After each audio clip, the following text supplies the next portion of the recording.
In this video, we'll talk about our Java development environment.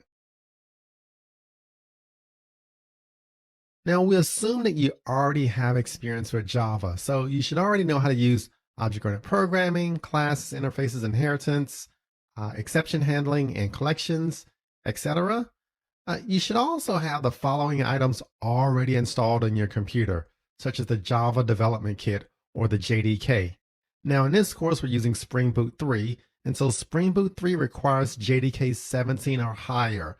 So if you have an older version of the JDK, you'll need to upgrade it to at least JDK 17 or higher. You'll also need to have a Java IDE installed in your computer.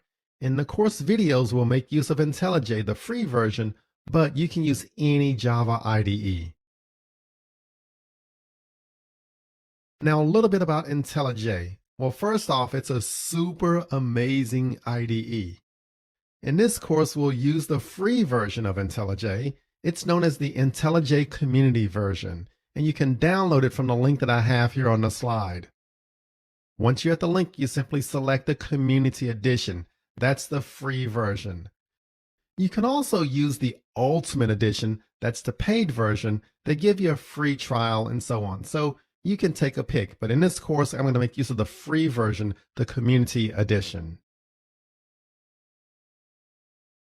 And again, just as a checkpoint, you should have the following items already installed in your computer.